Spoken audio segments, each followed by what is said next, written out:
Former Trump aide Peter Navarro indicted today by the Justice Department on 2 counts: contempt of Congress for the way that he has defied repeatedly and publicly the insurrection probe. This is big news, whether you follow it here on MSNBC, where Mr. Navarro has been a guest, or anyone really in the Trump world or around the nation, because this is a Trump White House advisor indicted for issues related to the insurrection. Here's how it all played out today.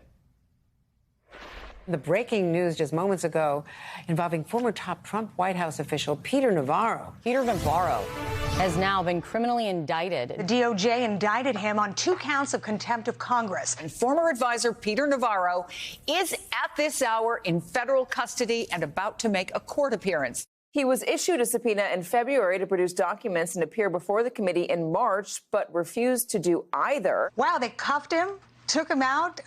Serious business here. This is very bad news for Peter Navarro. We are keeping an eye on the federal courthouse down in Washington, D.C., where Navarro is currently before a judge. And that's how the news played out all afternoon across all the news channels, because this is just a huge development. Navarro in court today. You can see the sketches. He told the judge that he thought it was unfair that he was unable to make a phone call after his arrest. He came out to speak to reporters, and he used that appearance. You see him there. This was just within the last couple of hours, to complain about the way that the feds treated him. He was apprehended and arrested at the airport, he said, at the, quote, door of the airplane. He discussed the way he was put in handcuffs and leg irons. That's what happens when you are arrested in this matter, if you defy a lawful subpoena to this degree. We actually have more on that aspect later in the program, but I want to give you all the big news first. The DOJ filed this indictment under seal yesterday. Indeed, that was right before he appeared on the beat last night. And they said that would be done until the government's arrest operation was executed.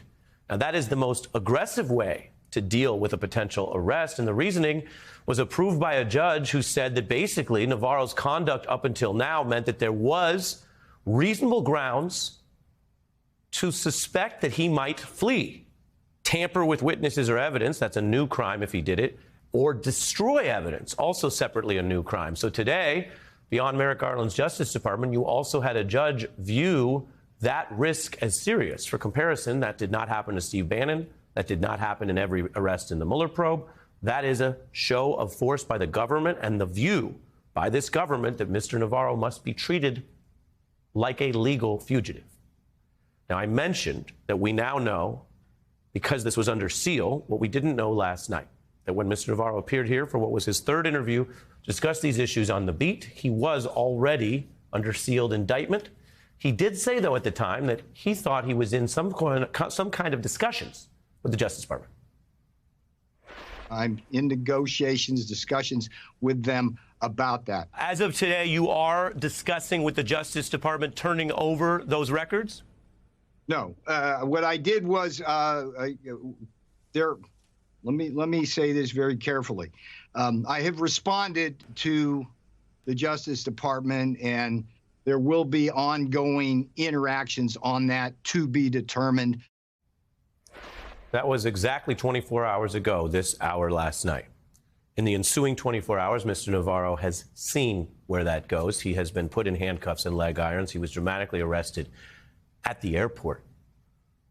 Whether or not he understands the gravity that he's facing, whether anything changes in the coming days, only time will tell. He would face up to 2 years in prison if convicted on these counts. He also faces a separate grand jury subpoena for cooperating with that separate probe. We don't know where that leads.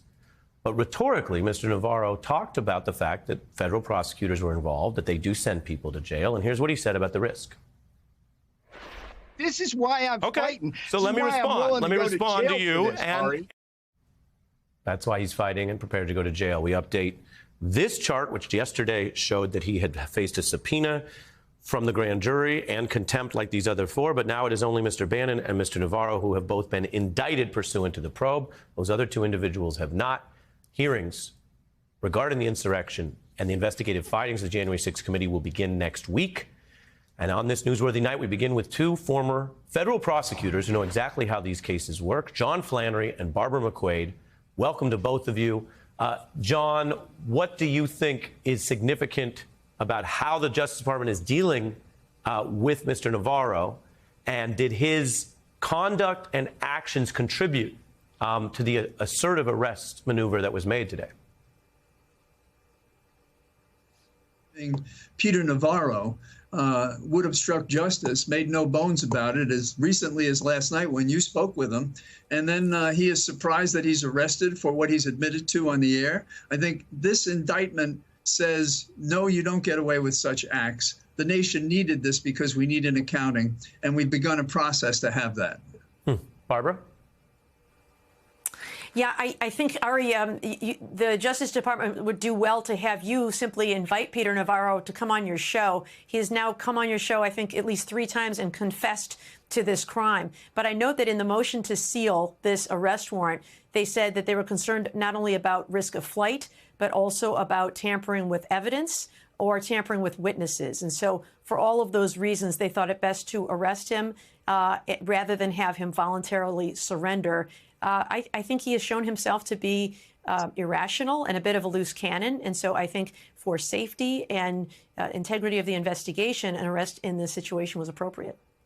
Appreciate both of your straightforward answers on that. On the wider investigation, what everyone thinks of Mr. Navarro and his conduct thus far, John, what does it tell you that he is both indicted here, arrested today for the reasons I just went through, and also of interest to the DOJ with a grand jury subpoena for the evidence he has in the wider probe?